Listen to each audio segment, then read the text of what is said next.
Bismillahirrahmanirrahim. Assalamualaikum warahmatullahi wabarakatuh. Innal hamdalillah nahmaduhu wa nasta'inuhu wa nastaghfiruh wa na'udzu billahi min shururi anfusina wa sayyiati a'malina. May yahdihillahu fala mudilla lahu wa may yudlil fala hadiya lahu.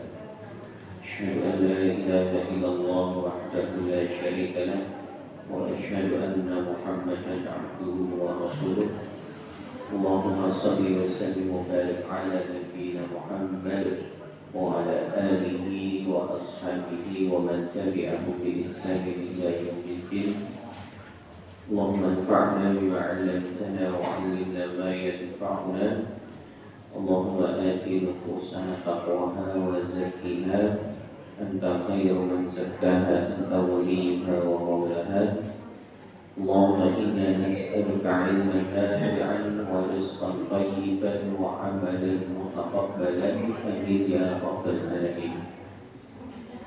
Jamaah pengajian Sinabuhat Hafizatullah, monggo sama-sama kita awali pengajian kita ini dengan sama-sama memanjatkan puji dan syukur kita kehadirat Allah Subhanahu wa Ta'ala. Kita diberi nikmat yang sangat banyak oleh Allah Subhanahu wa Ta'ala. Saking banyaknya nikmat itu tidak terkira, tidak bisa kita hitung satu persatu. Wa in ta'uddu ni'matallahi la tuhsuha. Jikalau kalian coba untuk menghitung nikmatku, kata Allah, niscaya kalian tidak akan sanggup. Makanya dari setiap nikmat itu yang Allah Ta'ala perintahkan bukan untuk dihitung, tapi perintahnya untuk disyukuri. La in syakartum la azidannakum wa la in kafartum inna adzabi lasyadid. Jikalau kalian mensyukuri nikmatku, niscaya kata Allah Subhanahu wa Ta'ala akan aku tambah. Sebaliknya, kalau dikufuri nikmat itu, Allah Ta'ala memberikan peringatan, inna adzabi lasyadid. Ingat-ingat, siksaku itu amatlah pedih. Jadi sekecil apapun, mungkin dalam pandangan kita nikmat itu kecil, tapi kalau itu pemberian dari Allah Subhanahu wa Ta'ala, tidak ada yang kecil. Contoh, Rasulullah SAW menyampaikan ada dua nikmat yang ini banyak sekali dilalaikan oleh kebanyakan manusia. Rasulullah menyampaikan ni'matani maghbunun fihi katsirun minan nas as-sihhah wal faragh. Ada dua nikmat kata Rasulullah yang banyak dilalaikan oleh manusia. Yang pertama as-sihhah, nikmat sehat. Kita baru sadar kemudian kalau sehat itu adalah kenikmatan. Misal kamu sudah sakit, berobat, nah, apalagi kalau kemudian sampai masuk ke rumah sakit, biaya tidak tahu berapa. Baru kemudian sadar ternyata sehat itu nikmat. Yang kedua wanfarad, nikmat waktu. Bisa digunakan untuk ibadah, ada waktu luang untuk beribadah kepada Allah Subhanahu wa Ta'ala, manfaatkan itu. Jangan sampai nanti ketika waktu kita itu habis di dunia, kemudian kita menyesal kenapa dulu waktu hidup di dunia tidak digunakan untuk ibadah. Nah, karena itu jamaah billakumullah, ketika kita dikumpulkan oleh Allah Subhanahu wa Ta'ala di rumahnya ini adalah merupakan nikmat dan banyak sekali keberkahan yang mungkin kita tidak sadar ternyata mendapat nikmat itu. Contoh, langkahnya jangan dari rumah ke sini, ke rumahnya Allah ini, kalau memang benar-benar ikhlas, kata Rasulullah SAW dalam riwayat Imam At-Tirmidzi dari sahabat Abu Hurairah radhiyallahu ta'ala anhu, Rasulullah menyampaikan man tatahhara fi baiti thumma masya ila baitin min buyutillah. Kata Rasulullah SAW, siapa yang bersuci dari rumahnya, kemudian dia melangkahkan kakinya berjalan ke kemana? Ila baitin min buyutillah, ke salah satu rumah di antara rumah-rumah Allah, masjid kah, mushola kah. Niatannya adalah niatan kebaikan. Apa kata Rasulullah SAW yang didapatkan oleh orang yang seperti ini? Kanat khatwatahu ihdahuma tahuttu khati'ah wal ukhra tarfa'u darajah. Langkahnya jenengan yang satu itu nanti menghapuskan dosa, yang satunya mengangkat derajat. Bahkan kemudian orang-orang terdahulu itu para sahabat sampai kemudian mereka memperpendek langkahnya.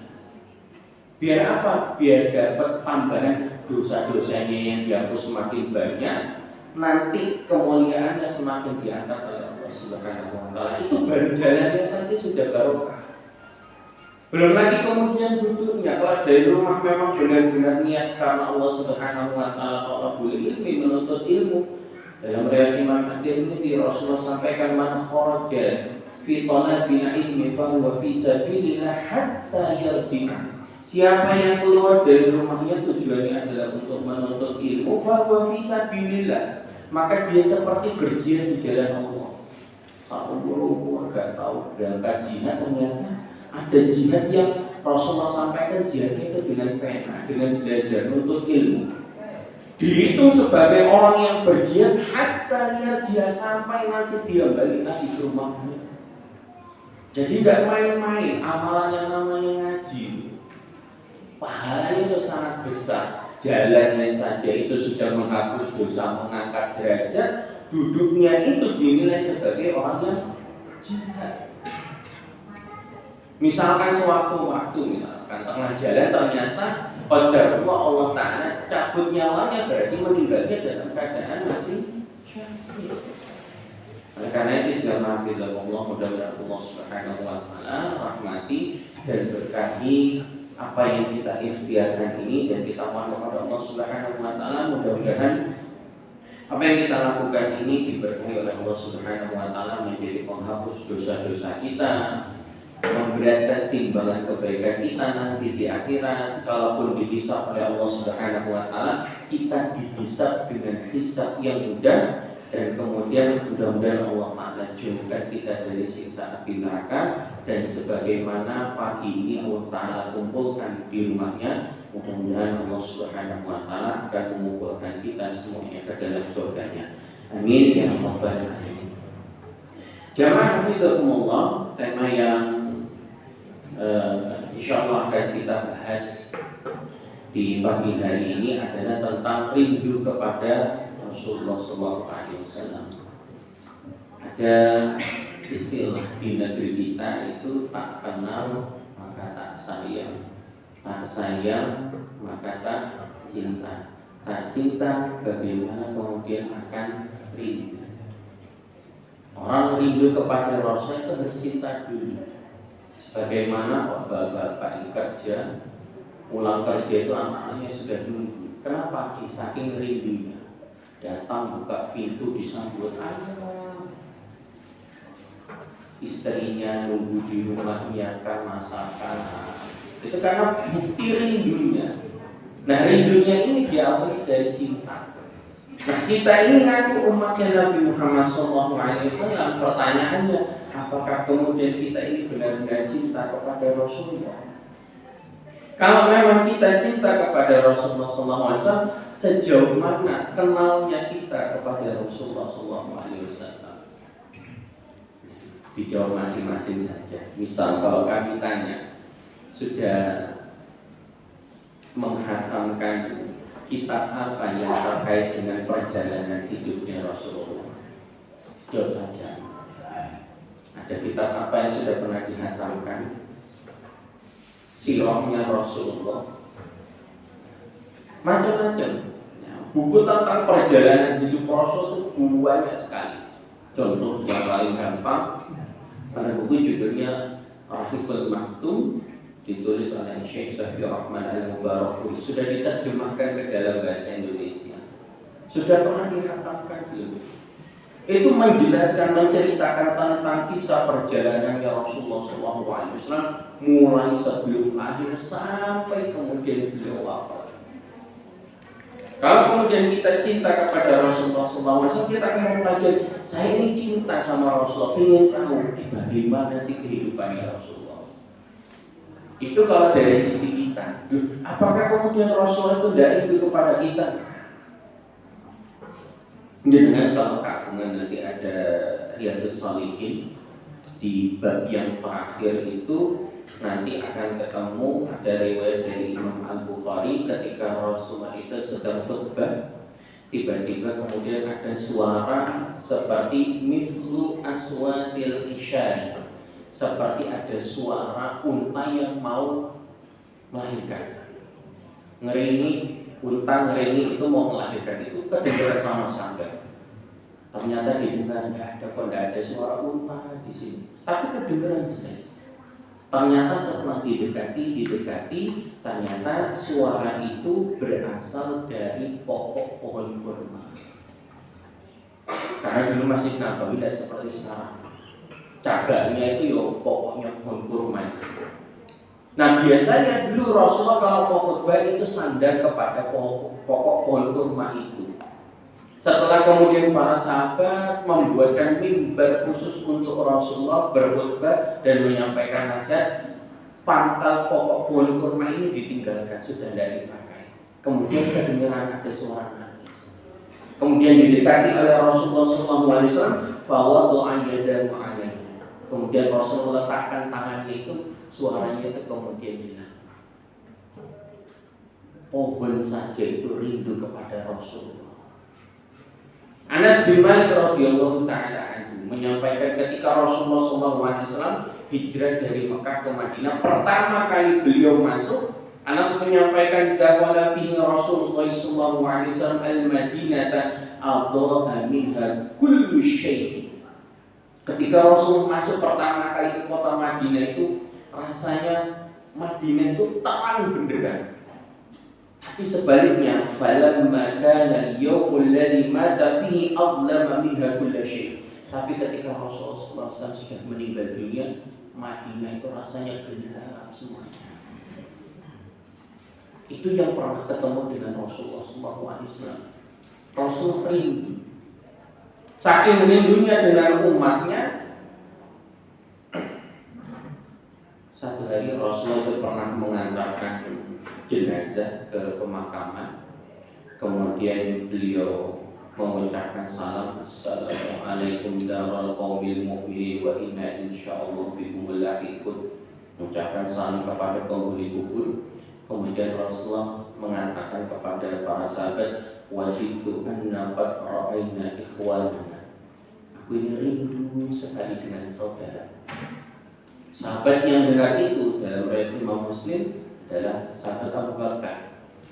Kemudian mengatakan kepada Rasulullah, alasna ikhwanaka ya Rasulullah. Ya Rasulullah, bukannya kita ini saudaranya jenengan, mau ketemu kok rindu. Rasul kemudian mengatakan, antum ashabi, kalian itu adalah sahabatku.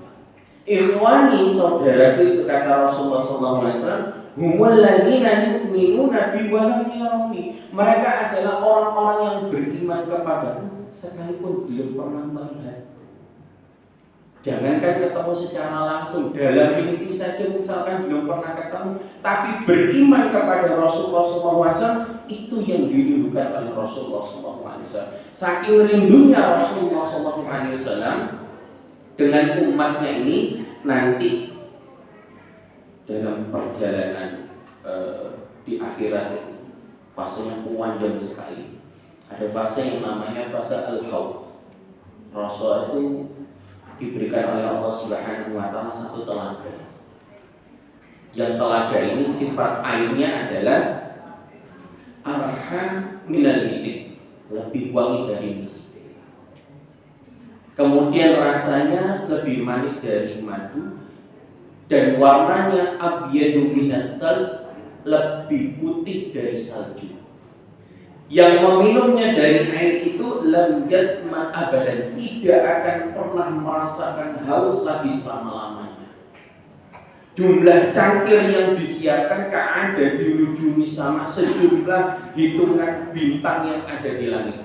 Rasul sendiri itu angkat air tetap dari telaga itu ke cangkir-cangkir, sudah disiapkan semuanya. Kemudian Rasulullah mengatakan, ana faradtukum ala lahaud. Aku tunggu kalian di telaga, kata Rasulullah. Rasul nunggu umatnya di telaga, satu persatu itu. Kemudian ada yang mau minum di halau, enggak boleh, sokan sana, enggak boleh, kalian enggak boleh minum. Kemudian Rasulullah mengatakan kepada yang menghalau ini, ya Rabbi ashabi, ya Allah, ini kan sahabatku, ini kan aku, kenapa tidak boleh minum? Kemudian dikatakan kepada Rasulullah SAW, ya Muhammad, innaka la ta'dri ma ahdatsu ba'dak. Wahai Muhammad, kamu tidak tahu yang orang ini lakukan sepeninggal orang ini ganti agamanya murtad. Itu kemudian ada orang-orang yang dulunya umatnya Nabi Muhammad SAW ketika di dunia, tapi ketika di telaganya Rasulullah sudah ditunggu oleh Rasulullah, sudah disiapkan cangkir mau diberikan minum, ternyata tidak boleh. Kenapa? Ada hal-hal yang menghalangi dirinya untuk meminum dari telaganya Rasulullah SAW. Nah, pertanyaannya, kita kira-kira ini nanti, kita ini termasuk orang yang diperkenankan minum dari telaganya Rasulullah atau tidak?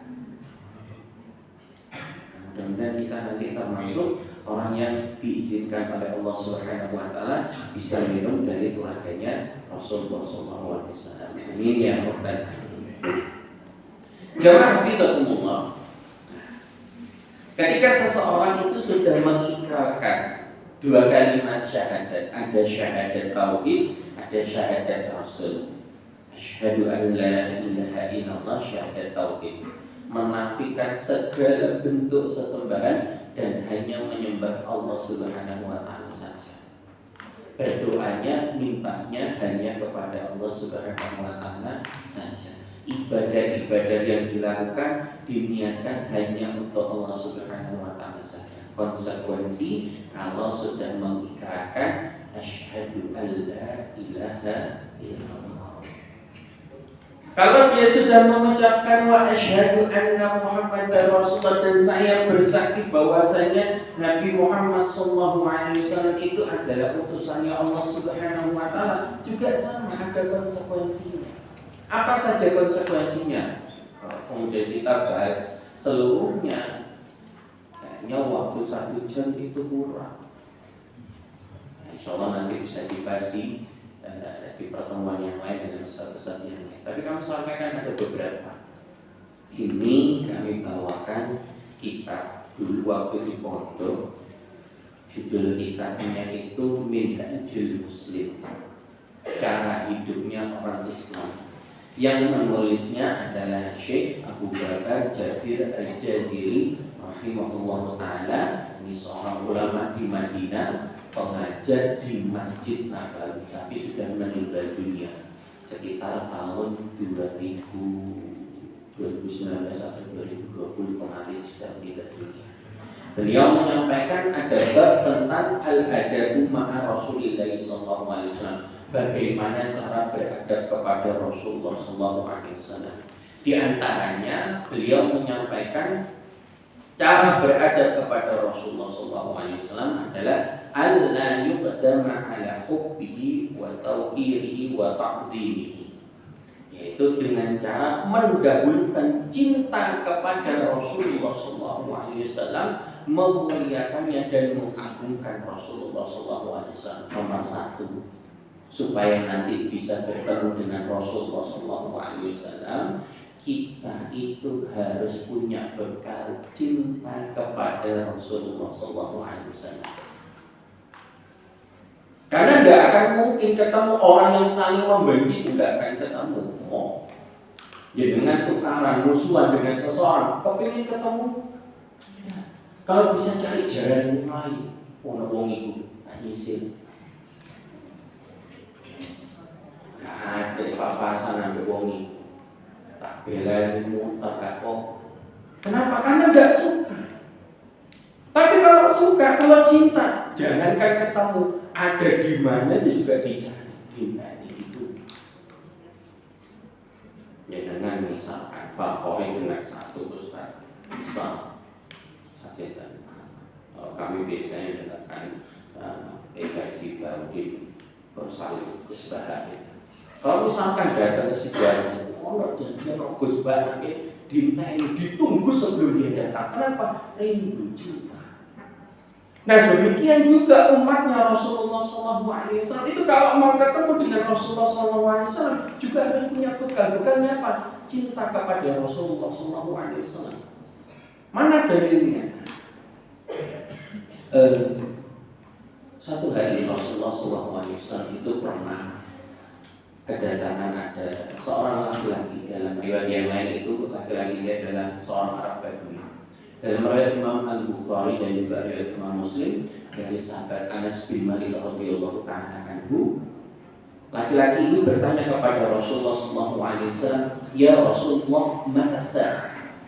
Wahai Rasulullah, kapan kiamat? Kapan kiamat? Hancurnya alam semesta itu. Tentu Rasulullah tidak bisa menjawabnya karena yang tahu kapan itu hanya Allah Subhanahu wa Ta'ala saja.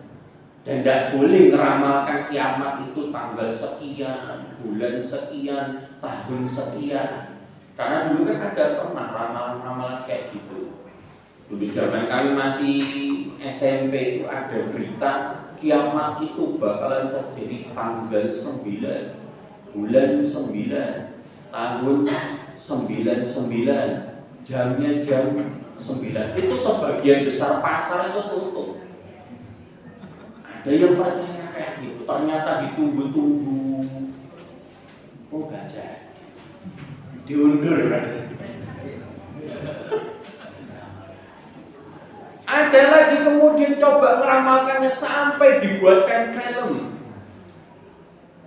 Tanggal 12, bulan 12, tahun 2012, sampai ada filmnya juga. Ternyata pas di tanggal itu, ya nggak jadi juga. Artinya apa jamaah fidakumullah? Innallaha indahu ilmus sa'ah. Hanya di sisi Allah saja pengetahuan kapan pastinya hari kiamat sudah. Rasul itu hanya diberitakan tanda-tandanya saja. Tanda-tandanya. Nah, ketika Rasul ditanya oleh orang Arab Badui ini, "Ya Rasulullah, mata sa'ah?" Rasul, kapan kiamat? Rasul kemudian nggak menjawab itu, tapi Rasul balik tanya kepada orang Arab Badui ini, "Wa ma'addattalaha?" Apa yang sudah kamu persiapkan? Jadi kalau misalkan kita ngaji tentang bab iman kepada hari akhir, itu tujuannya bukan untuk mengetahui kapan datangnya, enggak. Tapi tujuannya ketika kita belajar tentang iman kepada hari akhir itu sudah punya samu apa? Sudah punya bekal apa nanti jadi di akhirat itu. Makanya orang Arab Badui ini ketika ditanya oleh Rasulullah, apa yang sudah kamu persiapkan untuk hari kiamat, beliau kemudian menyampaikan, "Ma'adatu laha min katsiri salatin wala shaumin wala shadaqatin walakin uhibbullah wa rasulah." Ya Rasulullah, saya tidak mempersiapkan macam-macam ya Rasulullah. Tidak juga dengan memperbanyak sholat, kalaupun sholat yang dikerjakan ya yang wajib-wajib saja. Kalaupun mengerjakan puasa, ya puasanya yang wajib-wajib saja. Kalaupun sedekah, ya sedekah yang wajib-wajib saja. Walakinni uhibbullah wa rasulah.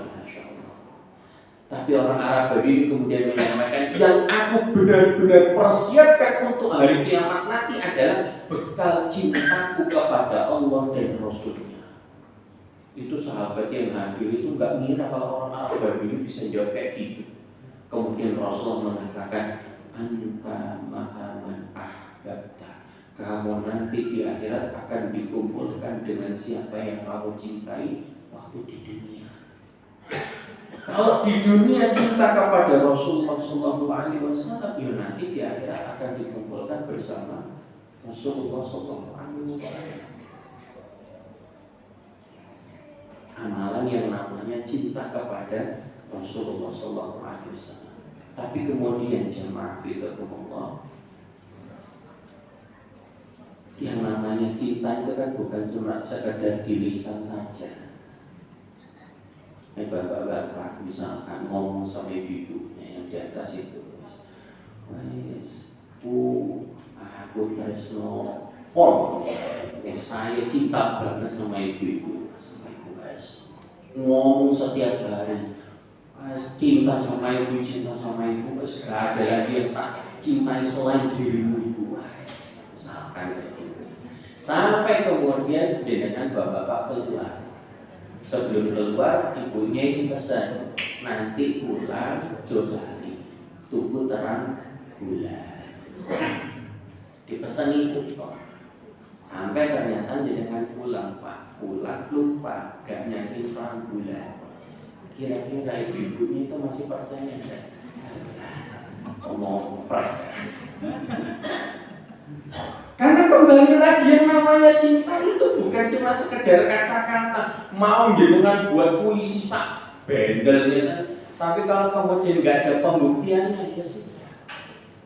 Makanya ada yang disebut dengan cinta yang bertepuk sebelah tangan. Ngaku cinta kepada Rasulullah tapi cintanya itu tidak berbalas. Imam Ibnu Qayyim Al-Jauziyah rahimahullah ta'ala dalam kitab Rawdatul Muhibbin wa Nuzhatul Mustaqim, beliau menyampaikan satu kaidah yang sangat indah. Beliau menyampaikan kaidah laisa sya'nu an tuhib walakinna sya'nu an tuhab.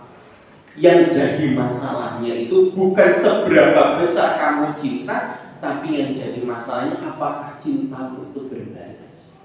Silakan orang mengatakan saya cinta kepada Rasulullah, saya rindu kepada Rasulullah. Pertanyaannya, apakah Rasulullah mencintaimu? Apakah Rasulullah SAW merindukanmu? Kan tidak enak kalau cinta itu bertepuk sebelah tangan. Makanya jamaah hafizahumullah, di dalam Al-Quran itu ada satu ayat yang para ulama tafsir itu menyebutnya ayat ini sebagai ayatul imtihan. Ayat yang merupakan ujian. Ujian benar atau tidaknya cinta orang tersebut. Di dalam Al-Quran di surah Al-Imran, di surat yang ketiga, ayatnya ayat yang ke-31. Allah Subhanahu wa ta'ala berfirman, a'udzu billahi minasyaitonir rajim, qul in kuntum tuhibbunallah fattabi'uni yuhibbukumullah wa yaghfir lakum dzunubakum wallahu ghafurur rahim. Allah Subhanahu wa ta'ala sampaikan, qul, sampaikan wahai Muhammad, katakanlah Muhammad, in kuntum tuhibbunallah, jika kalian itu benar-benar mencintai Allah. Ini tadi untuk orang-orang yang ngaku cinta kepada Allah, cinta kepada Rasul. Sampaikan ini. Jika memang benar-benar cinta kepada Allah, fattabi'uni, maka ikutilah aku, mengikuti Rasulullah SAW. Artinya jamaah billahi, pernyataan cinta kepada Allah, cinta kepada Rasulullah SAW itu harus ada pembuktiannya. Dan bagaimana cara membuktikannya? Yaitu dengan cara mengikuti Rasulullah SAW. Apa yang diikuti? Ya setiap perbuatan Rasulullah. Kalau itu sudah dilakukan, yang didapatkan apa? Yang pertama, yuhibbukumullah, niscaya Allah akan membalas cintamu itu, akan dicintai oleh Allah Subhanahu wa ta'ala. Wa yaghfir lakum dzunubakum, dan yang kedua akan diampuni dzunubakum, semua dosa-dosa kalian. Insyaallah. Kata dengan Bapak Ibu, kalau cinta sama anaknya, kalau anaknya melakukan kesalahan, dimaafkan dan pasti dimaafkan. Enggak kemudian anaknya ini melakukan kesalahan, wes betul, jok boleh. Tidak kayak gitu. Tapi apapun dengan kesalahan yang dilakukan anak kita, kemudian kita maafkan, tetap disayang. Demikian juga orang kalau sudah cinta kepada Allah, cinta kepada Rasulullah SAW, sebanyak apapun dosanya, dia akan diampuni oleh Allah Subhanahu wa ta'ala. Yang kedua, seseorang itu kalau sudah dicintai oleh Rasulullah SAW, kemudian dia buktikan cintanya itu dengan mengikuti Rasulullah SAW, itu yang nanti akan membersamai Rasulullah SAW di surga. Dalilnya mana?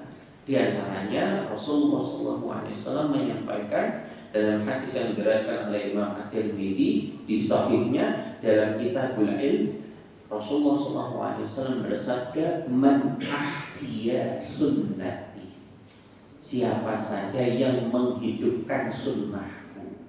Artinya sunnah di sini bukan sunnah kalau dikerjakan dapat pahala, kalau tidak dikerjakan tidak apa-apa, bukan itu. Itu sunnah dalam pengertian oke, Tapi yang dimaksud sunnah di sini adalah kullu ma udifa ila Rasulillah sallallahu alaihi wasallam min qawlin aw fi'lin aw taqririn aw wasfin.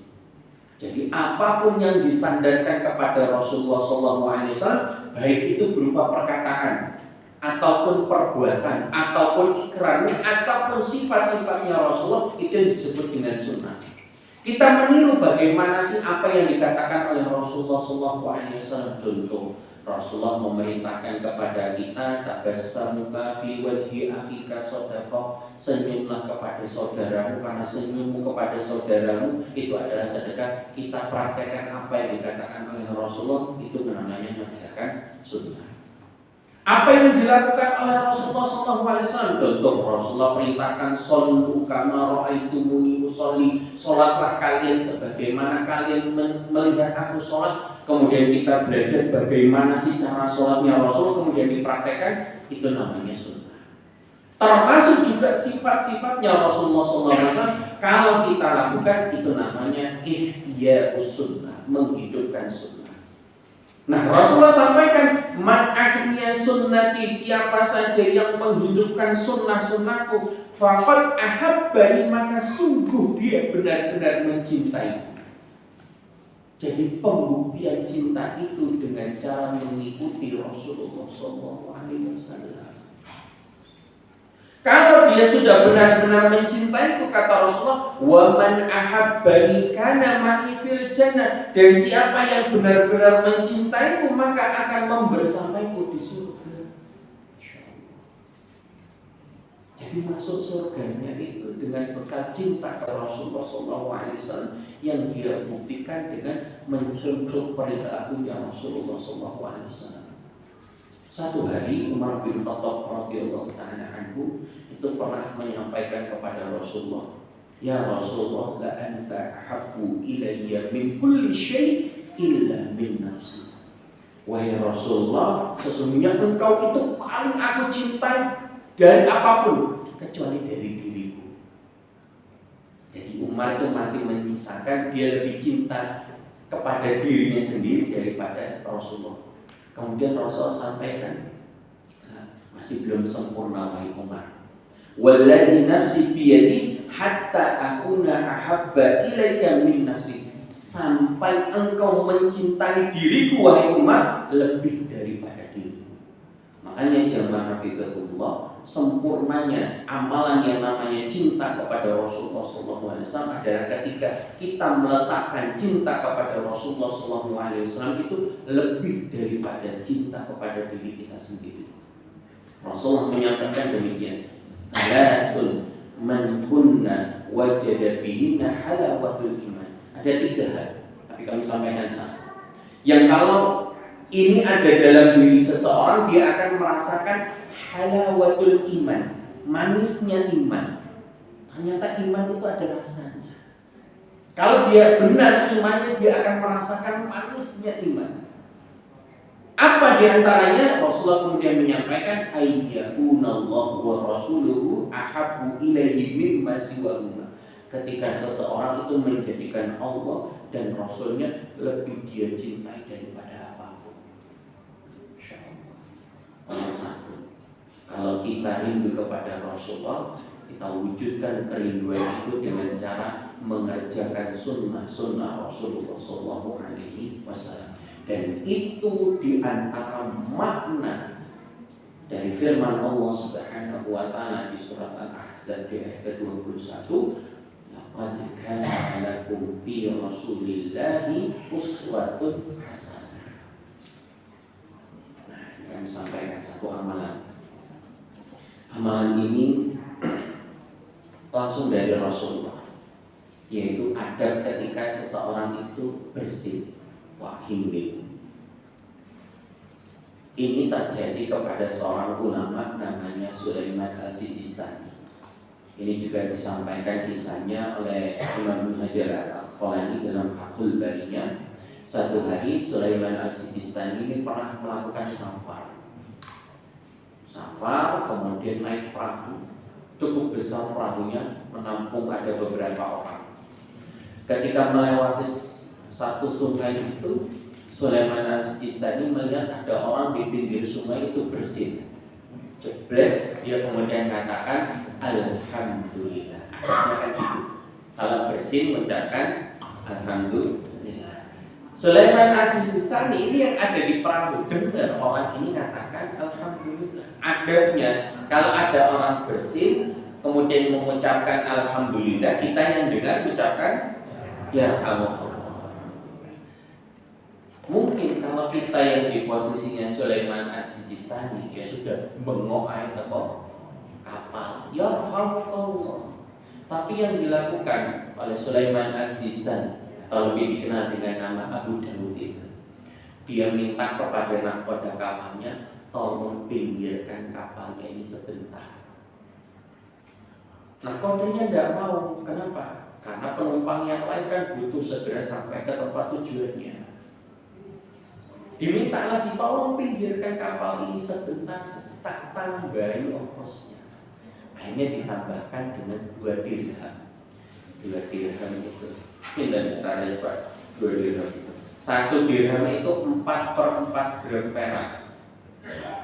Ibu biasanya perhiasan.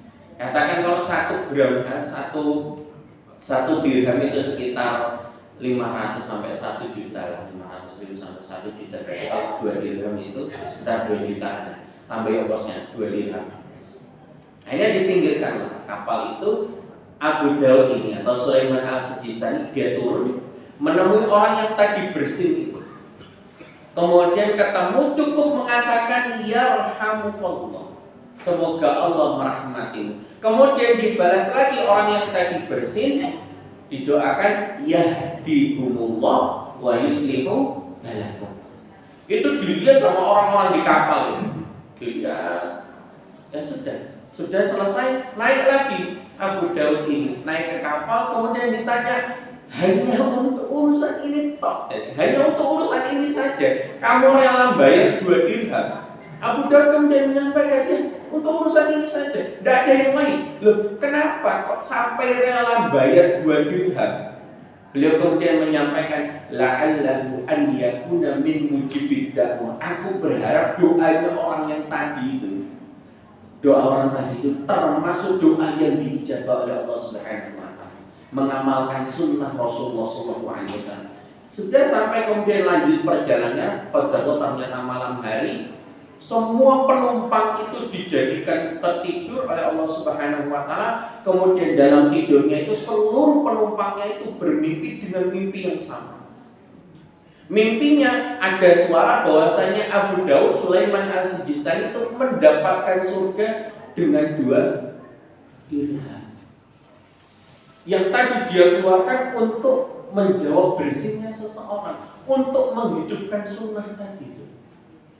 Loh, kok kenapa nggak disebutkan masuk surganya gara-gara hafalan Al-Qur'annya, gara-gara hafalan hadisnya? Bukan itu. Para ulama kemudian memberikan catatan, karena bisa jadi ada orang yang masuk surga itu bukan karena amalan-amalan besar, tapi karena amalan kecil yang diremehkan oleh orang lain, diremehkan oleh sebagian besar manusia, tapi kemudian dia istiqomah dengan sunnah itu. Makanya jangan kemudian meremehkan sekecil apapun amalan itu. Misal kita lihat di tengah jalan ternyata ada sesuatu yang mengganggu, entah itu batu kah, entah itu paku, kemudian disingkirkan, berapa banyak orang yang kemudian terselamatkan. Itu bagian dari sunnah Rasulullah Sallallahu Alaihi Wasallam. Kemudian jemaah itu mungkin Pak Rani sampai jam berapa? Saat habisnya kitab ini.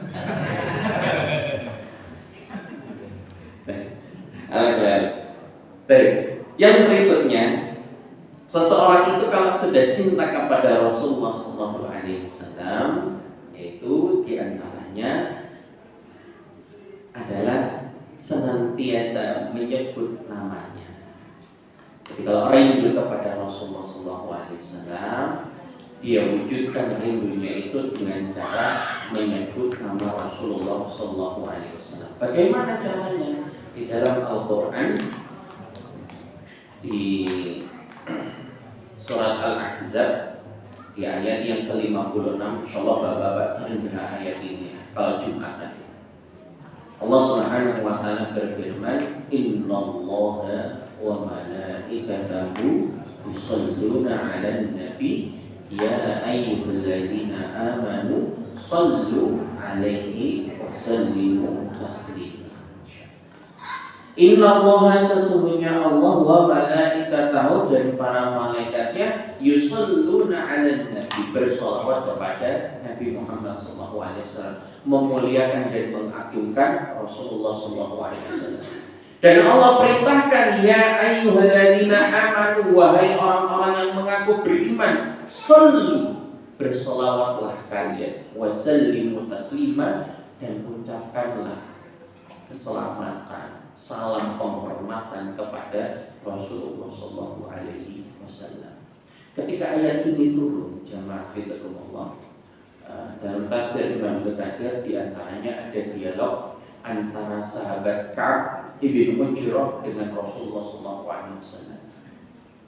Ketika ayat ini turun, sahabat Ka'ab bin Ujrah itu bertanya kepada Rasulullah SAW, ya Rasulullah, qad alimna as-salam.